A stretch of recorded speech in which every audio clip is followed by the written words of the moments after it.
Welcome to In a World with Real Media. I'm your host, Brad Burrow. In this podcast, we'll dive into the lives of the most successful people in business. We'll learn how they overcame adversity, took advantage of opportunities, and learned from their experiences. Learn from our experts, get inspired, then go live your story. It's In a World with Real Media. Welcome to the In a World with Real Media podcast, and I have a very special guest with me today, Marilyn Arnold. Marilyn, we met probably a year ago. You think something like that? Probably, maybe a year and a half ago. And with Joey, I think Joey introduced us. You have an amazing background. So just so you know, I was going to tell our listeners about some of your background. University of Missouri. Yeah. Okay. Went to MU. The big thing, so you were at is it Lutheran Brotherhood? Is that what it was called? Uh-huh. What was that exactly? Lutheran Brotherhood was what they call a not-for-profit, and we work strictly with members of the Lutheran Church. Okay. And so from there, you went to New York Life. Is that correct? Yes. So, all right. So I want to get into that at some point here, but what a jump. And then today, so you've retired from New York Life and you've got, success is Marilyn Arnold Designs is what's on your LinkedIn page, but what is the actual name? Okay, now I call my company Success by Design. Yeah. Marilyn Arnold Designs was another company that I started, a small company that I started right after I retired. Okay, and that's what we see up here. Your website. So Carly's switching this for us. So thank you, Carly, for showing that. So I want to get into your career a little bit. And you have a very amazing career. I mean, to go from Lutheran Brotherhood to New York Life, how did that happen? That's amazing. Well, it's an interesting story. Okay. I was working for Lutheran Brotherhood as an associate general agent, which meant that I did recruiting and training. Okay. And New York Life was going through a time when they needed to recruit managers outside of the company. They found my name. I'm sure it wasn't difficult. And I had a recruiter that called me every 6 weeks for 2 years. Is that right? Before I would How did they find you? I don't know. I do too. They were hiring a lot of people away from other companies.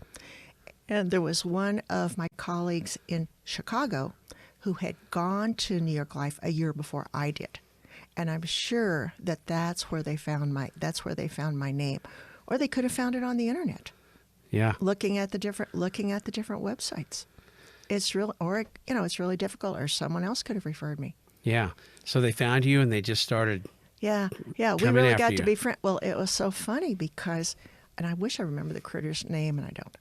It was so funny because we got to be friends. And I was calling him. The recruiter? He would call me. You Yeah, became I friends call him with and give him. Yeah, and I call him and give him referrals. This was a funny part because people that I knew were leaving. I should would call tell this him. person, huh?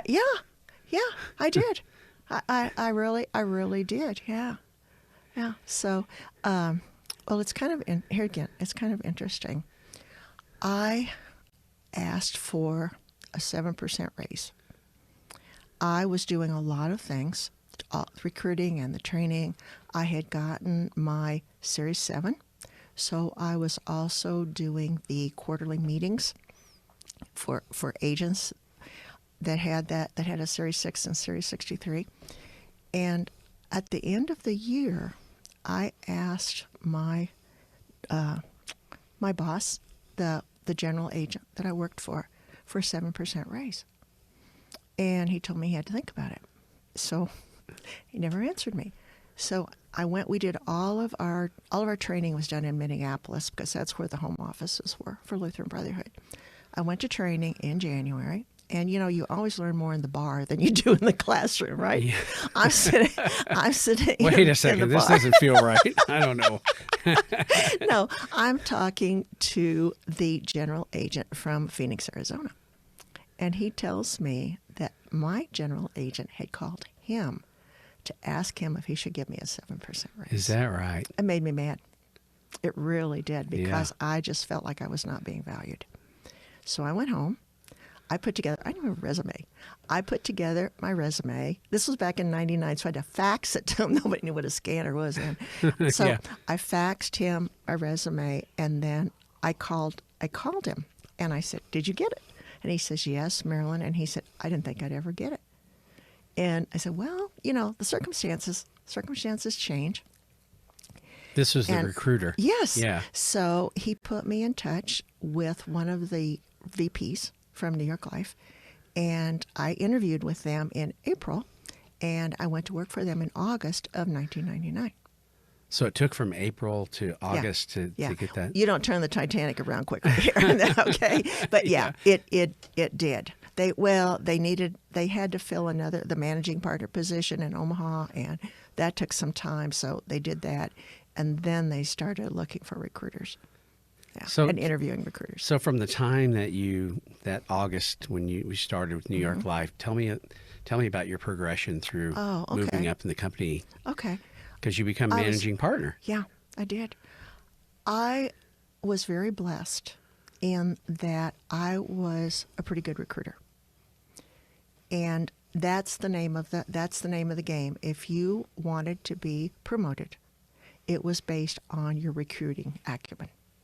And I was very, very blessed. And in 2003, I was the top recruiter in the West Central Zone, and I was number 8 in New York Life. Is that right?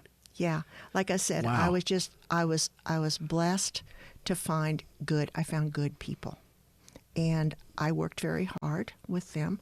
A lot of them, kind of interesting, is I was in Omaha at that time. I don't know if we said that or not, but I was in Omaha, and I had agents all over the state of Nebraska and Western Iowa, and I worked with them. I did classroom. I didn't do the classroom training because when I came to New York Life, they had a trainer, but I did the field training with all my agents, and so I drove all over and worked with my agents, and I was very, very blessed to have some really, really good people, and that's what made it. Do you think you're just given the ability, wisdom-wise, to recognize somebody that could be good at this, or did you learn it, or how? I mean, obviously you're very successful at it. Well, it's kind of interesting because I hired a lot of people that didn't make it. Oh, either. is that right? Is that just part of the deal? It's just part of the deal. Yeah. It's just part of the deal. Yeah. But if you hired 10, this was just numbers. The old 10-3-1 in sales. 10 calls, 3 appointments, 1 sale. Yeah. Pretty much the way it was in recruiting also. Okay. If you hired 10 people and you were very blessed, you would get 2 that would succeed. Very interesting. And when you got, depended upon if it was 4 or 5 in a year that were very successful, then you were promotable. Wow. So that's how it worked. But no, I was very, very blessed. Just had some great people that I still stay in contact with. Is that right? Oh yeah. Not real often, but every so often I hear from them or I reach out to them. I think I mentioned to you my middle son Briley just passed the first test that you take at Fidelity. Yes. Would that be the series? Probably the 6. The 6. Yeah, okay. and it may also be. It's changed. It may also be the 26. It's either 6 the 6 sounds right. It's probably the 6, and then he'll probably have to take the 26. Yeah, there's a bunch of them that he'll progress through and everything. But today I was really, really quite surprised at how they did that. I mean, they hired him without any experience. That's who you want.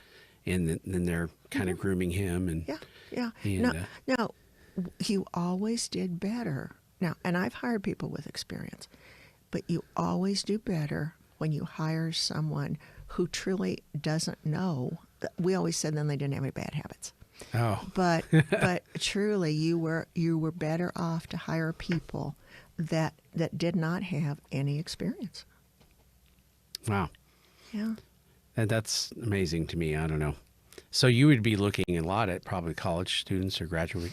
Actually, my sweet spot was about 26 to 35. Oh, okay. They had enough. They had experience. usually in another job, another position.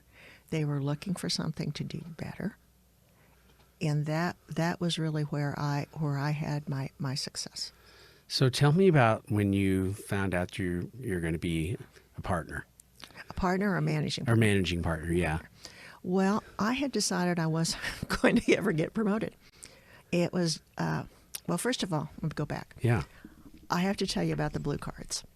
Okay. We had someone come in. We would bring in outside speakers, usually motivational speakers, to talk to the agents once a month, once every 2 months. I can't remember. But I invited this guy to come in, and he had us take out a blue card, and he had us write on it what our goal was and write it as if it was happening. So I wrote, I am enjoying my first partner conference as a managing partner. And I wrote, it is March of, I have to think, 2004. Okay? And it happened. It happened. I would think about what I wanted my office to look like, how I would do things. And I would think about that when I drove to work. And it just, and then it happened. But the funny part was I didn't think I was going to get promoted. I just didn't feel like it. So I went to my managing partner. I was not trying to bully him or threaten him or anything. I just said to him, if I'm not managing partner material, you need to tell me. I need to know, because then I need to go and figure out where I fit. If I'm not a fit here, then I need to go somewhere else. That was in January. I don't know if I scared him or what, but in February they made me the offer. Is that right? Yeah. They made the offer. Yeah. And that was interesting, because I went from Omaha, Nebraska to Cherry Hill, New Jersey. Wow. And everybody says, oh, that must have been a culture shock. And I think, you have no idea. You have absolutely no idea. And we always prided ourselves on the offices. We always have, New York Life is known for their beautiful offices. Yeah. Well, I walked into this one, and Brad, it was a dump. It was Really? Absolutely a dump. And I thought, oh, dear Lord, what have I done? And I thought, okay, the only thing you have to recruit to is you. And that's what I did. That's what and then we did in the year, the office was remodeled and upgraded, and things. But just to walk in that room, walk through that door and look at that, and it's like, I don't believe this. Yeah. What happened here? What have I done? What have I done? That's what I thought. Dear Lord, what have I done? Yeah. Well, so 11 years. Yeah. You were there 11 years. 11 years, yeah. That's amazing. Yeah. Yeah, it is, because before I came, there had been 5 managing partners before me, and none of them had lasted more than 2 years. Huh. What was it, like a culture thing that was happening there? Yeah, it was. So you were able to kind of turn that around. I was able to recruit, and I'm not so sure I ever turned anything around as far as existing people were. However, I did recruit some good people. And that really, here again, it all goes back to recruiting. Yeah. Yeah. That's what it's about. So one thing I'm really interested in all of this is you were talking about kind of the vision of being successful. And, there are a lot of people believe that you can really forge your way through in your future by believing that good things are going to happen and seeing yourself, and that happened to you. It did happen to me. So what would you say to that? I would say, and then tie that into faith, because your faith is so important. Strong. Yeah. Well, when things were not moving the way I thought they needed to be moving for a promotion, I prayed about it. Of course, Larry and I prayed about it, and Larry told me, he's great. One of his best good expressions is, put your galoshes on and go to work. So if I would get down, and didn't think, he'd say, put your galoshes on and go to work, which is usually what I did. Right? Yeah. Which means, I don't want to hear about this. You just need to go work it off or something. Yeah. But, no, I did. I prayed about it, and I felt like, Lord, you know where you're sending me. You know what I'm supposed to do. And if this doesn't work, then, and quite honestly, I didn't have a whole lot of faith in the blue cards. Yeah. Okay, I had a lot more faith in the Lord than I did the blue cards. Yeah. But yeah, I did. I just wrote it on that blue card, and I looked at it every day, and I did that for a year. Yeah. And it was amazing. But God gave us brains, and He also gave us the ability to have joy. Yeah. And it doesn't make any difference what you do. You find joy in what you do. And that's what pleases Him. That's hard to do sometimes, isn't it? It's very hard to do. Yeah. It's very, very hard. Especially if you're a driven person and you're really wanting to Yes. achieve something. And, I get narrowed in and focused in and kind of lose sight of everything around me. Mm-hmm. Yeah. Yeah. But I also had to continue to work to work with the people that were depending on me.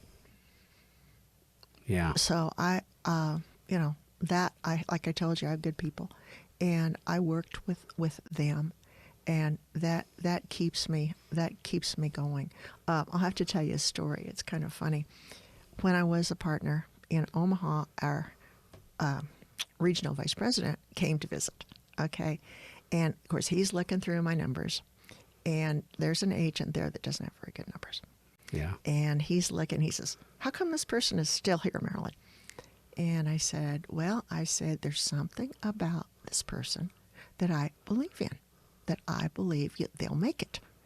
He says, "Okay," now he says this in front of all the staff. Oh my he gosh, says, really? "Okay, Marilyn," he says, "I'm going to bet you $1,000 that it doesn't happen."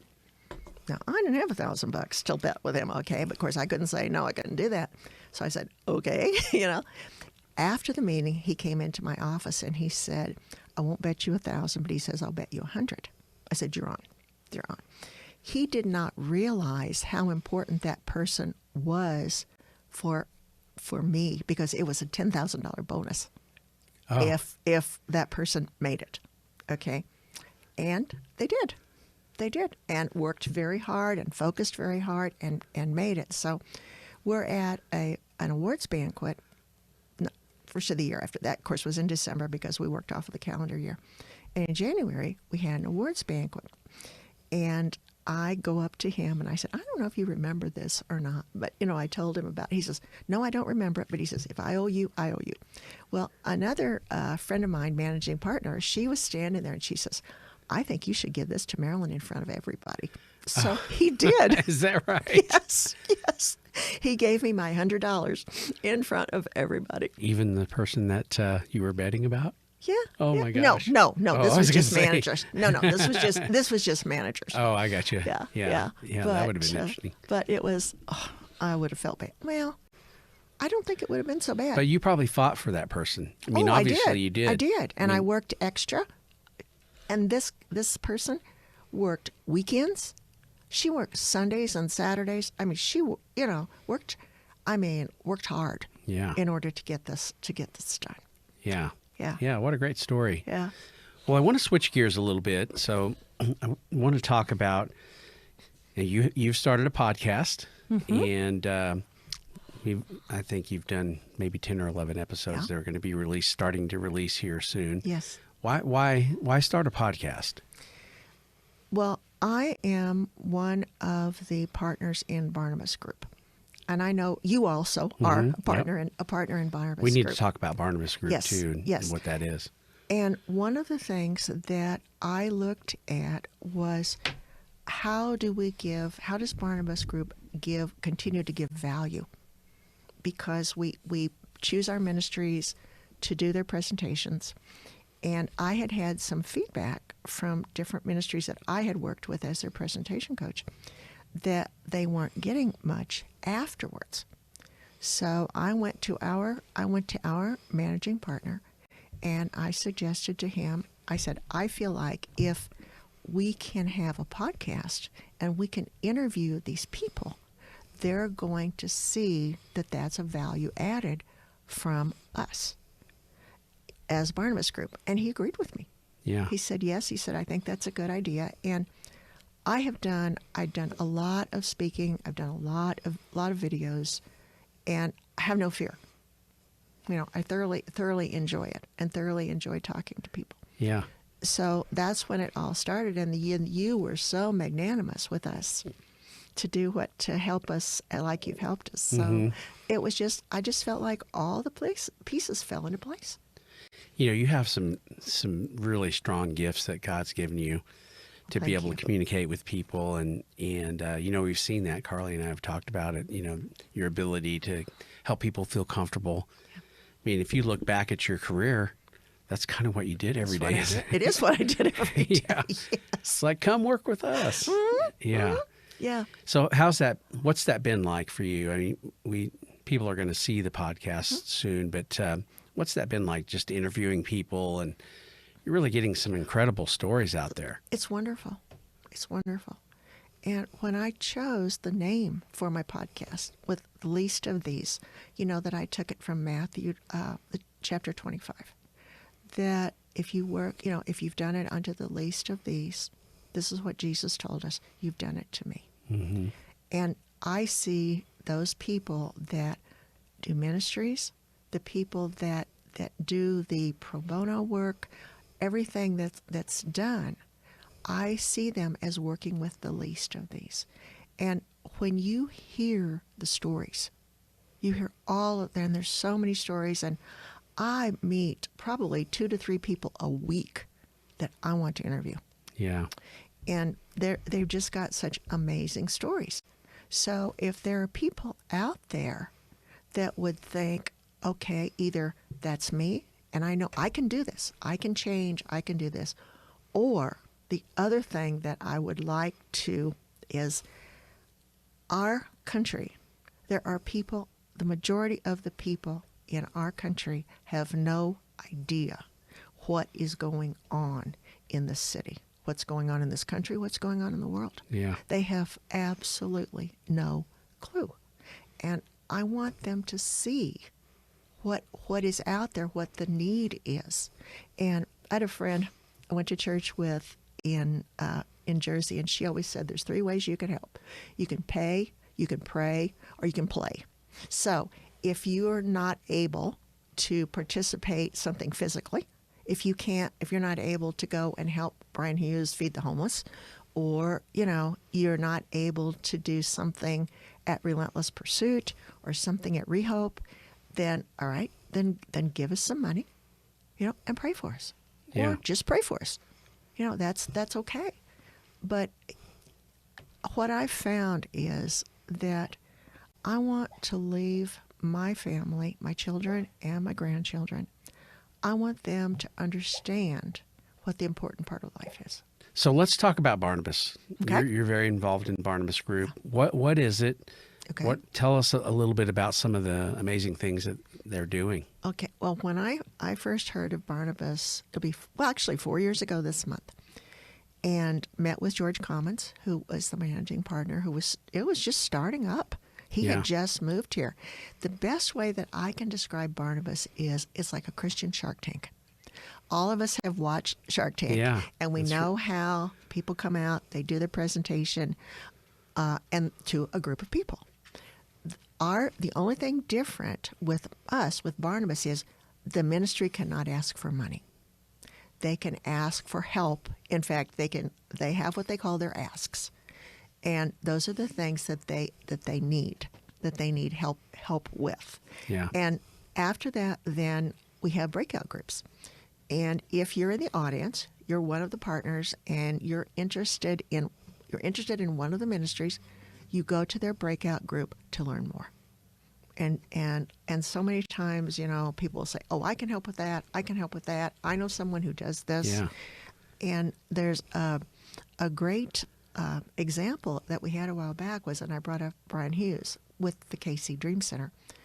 Brian needed storage. He needed 5,000 square feet of storage for food that he had coming in that were canned goods and things like that. And so he called George, and George put it out on an email. Well, a gentleman called George. He had a warehouse of 10,000 square feet that he only needed 5,000. Is that right? Yes. Yes. Funny how that works, isn't it? Isn't that funny how that works? Wow. So yeah, when you see that, and you see people coming together, it's really gotten to be a family. Yeah. We really are. And so many people have done so many wonderful things. I know that one of the people I interviewed was Andrew Spiker.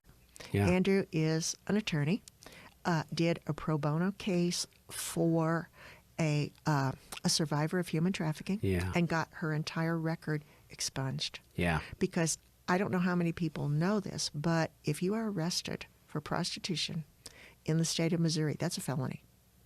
And if it's a felony, you can't get a driver's license, you can't get Medicaid, you can't get a job, you can't do anything. Yeah. And this person, she had come so far, but she still had her record. So Andrew worked on that for 4 years. Wow. And he got it all expunged. That is amazing. Isn't that a great story? Yeah, that is amazing. You know, it's just such an amazing, amazing story. You know, the thing about Barnabas that really strikes me, you know, when people get into ministry, you know, they feel called. Yes. You know, God's, you know, working on them to do something amazing, but they really don't have the skill set to run an organization. Most of them. No, I they would say don't. that's true. No. And they will admit that. Yeah, They're not exactly. saying anything Right. yeah. Exactly. But they still feel so called and so driven to do it, and being able to provide advice and resources. And when I say resources, you know, somebody that knows, maybe an accountant or Yes. marketing or Yes. whatever it might be. That's an amazing thing that Yes. about every ministry needs. Yes. We can't all be missionaries. We can't all be pastors. And I know that I had felt in my life a lot of times, because I wasn't doing what God wanted, you know, that is like, is this what God wants me to do? And I'm here and I'm working and I feel like I'm helping people. Mm-hmm. Always wanted to help people, whatever I did. And I didn't, it's like, okay. And then after the Barnabas group, and then of course, you know, we talk about our talents, and God talks about, you know, the things that we can do that maybe someone else can't do. And it's like Barnabas came together. We are not one, you know, we are not one denomination. We're a whole group of different people from different walks of life that want to help, that want to do good. And it's great. And I don't know if you know this or not, but I learned last week, we are the fastest growing Barnabas group in the country. Oh, is that right? Yes. Because it's national, a national organization. It's a national organization. That's correct. And we're the newest, and we are the fastest growing. Wow. George's done a good job. He's a good networker. Oh, he's great. I thought I was good until I met him. Do you know who introduced me to George? No, I don't. Joey. Well, that makes sense. Yeah. That makes sense. Well, there's a connection there between George and Joey. I'm not sure, but I know they're really good friends. Yeah. And I'm not sure the connection, but I can see that. Yeah. I can totally see that. Yeah. So talk a little bit about human trafficking. I feel like you've kind of focused in maybe a little bit on that problem. Yes. It's a huge problem. Yeah. And especially in Kansas City. In Kansas City. Believe it or not. Missouri is number 4. You know, we're number 1 for our football team, but we're number 4 for human trafficking. Why do you think that is? Because of the highway system. Okay. And because you can come to Kansas City, you can go anywhere. You can you can go south, you can go to Dallas, you can go to Houston, you can go north, you can go to Denver, you can go to San Francisco. Yeah. Far enough. Minneapolis, Chicago. So I believe that's the reason. And yes, I have learned a lot. I have learned about, and in fact, I'm using the word prostitution today, but I normally don't use that because I don't like that word. Yeah. I believe more it's called trafficker or being trafficked. Yeah. Because because do you really think that a 14-year-old girl wants to have 12 sexual encounters in a day, 7 days a week? You know, I don't. No. I don't. And there's so many things that can be held over their heads. And it doesn't have to be someone we think, well, it's someone that they're poor, they're down. And that's true. That's true. But it's someone who doesn't feel like they belong. If they have a family issue, is there a single mom? Is there a boyfriend? And 87% of the children, and I call them children because most of them are 13 and 14 years old, girls and boys, the children have been abused by a parent or by the boyfriend of a parent. And there are children that have been sold by their family for drugs. That's crazy. It's awful. But I read, and I would highly recommend, if you haven't read Christine McDonald's book, Cry Purple, you need to read it. Because she talks about exactly what happened to her. I know another lady, she's actually one of our trainees for Human Trafficking Training Center. And she came from a upper middle class family. She was quiet. They look for the quiet ones. Friends that we have here in town, their granddaughter was almost trafficked by a foreign exchange student who, come to find out, wasn't really a foreign exchange student. She was going to run off to Syria and marry him. Oh my goodness. It was horrible. And her dad slept. In fact, I don't think he slept. He had a gun. He got a gun. He carried it with him at all times. They had to watch her because she didn't believe them, and she would sneak out of the house. I mean, Wow. it was bad. And praise God, they found out about it and they were able to head it off. But so it really doesn't make any difference how much money you've got. The difference is whether or not that child feels loved and wanted. That's the difference. So how do we solve it? Is it an educational issue with parents? Is it? I mean, obviously, if you grow up in an abusive environment, probably not going to be able to impact the parents of that child. What you have to do is you have to train the police. When I first started working with human trafficking, I could not believe how little training the police officers all over this country, in Canada, because we're in Canada too, all over this country that have had no training. All they know to do is they pick up the girl or the young boy, they take them to jail, the pimp comes, gets them out, and everybody goes back on their way. So what we do, and Dan does this, Dan Nash does this so well, is we teach the police officers how to identify the human trafficking, for one thing, and second of all, we teach them how to talk with the victims. First of all, they don't think they're victims. They truly do not. They will not say that they're victims. Think they're criminals, basically, right? Well, I don't know what they think they are. Yeah. I'm not sure they think they're anything. But I mean, the situation they get them addicted to drugs. Sometimes these women, these girls, they have children. Yeah. And the pimp keeps the kids. So the mother goes out and she does what she has to do because she's afraid she's going to lose her children. She's afraid they could be killed. So it's a matter of learning for the police, and it's also a matter for us to watch, and you will get to the point where you can figure it out. The circumstances. Tell me some things you would look for. Okay. What would that be? Okay, I'll give you a story. This happened right here. One lady she went in Starbucks to get coffee, and there's a young girl sitting at a table. She's got on sweatpants and a sweatshirt and high heels. Now, I don't know too many people that go to Starbucks and wear their high heels with their sweatpants, right? The lady goes over and she sits down and she says, "Can I help you?" And the girl just opened up.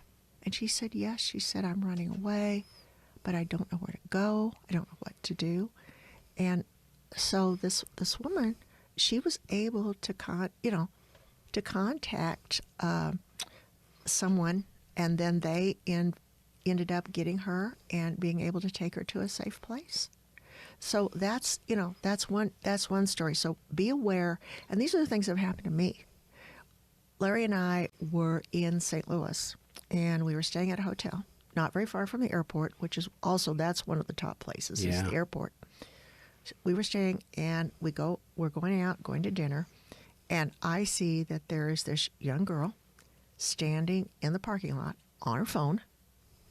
She's dressed dressed up really well, the high heels, the dress, the whole, lots of makeup. And when we walked around into the parking lot, here is this car. It's a black car. It's got black windows. You can't see into it. Right. And it's it's got a big engine in it because he's revving the engine. Okay? He's revving the engine. And I guess he must have seen Larry and I looking around and kind of wondering. So that was a signal. He took off. Yeah, he took off, but she was on her phone. I'm sure she was calling or answering men that wanted to make a date with her, so to speak. But yeah, just be aware of and the other thing we don't think about so much are the illicit massage parlors. And even the nail salons. We were on vacation. My husband's from Iowa, and we were on vacation at Lake Okoboji, Iowa, and I went to get my nails done. So I go in, and here are these ladies, these girls, and in the back there's this woman, and she's frowning, and she's standing there, and she's got her arms crossed, and the women, you can tell they're afraid of her. Yeah. And I walked out the door, and I told Larry, I said, that's an illicit. Those are girls that are working off labor. They're working there to pay off, because generally what happens is the families send their daughters. They think their daughters are coming here to get great jobs, to be movie stars, to whatever. And then when the girls get here, they have to work off, their whatever it cost, thousands and thousands of dollars, which they probably never work off, never get it all paid for. And the massage parlors are just horrible.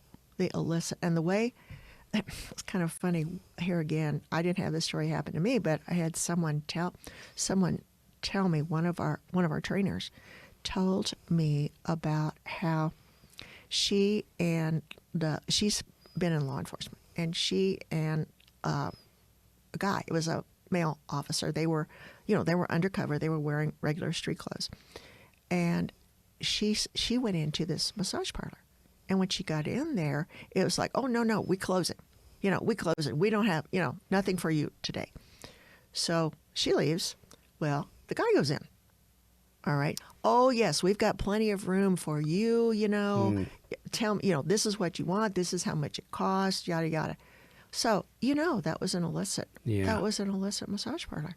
Yeah. And they're all over the place.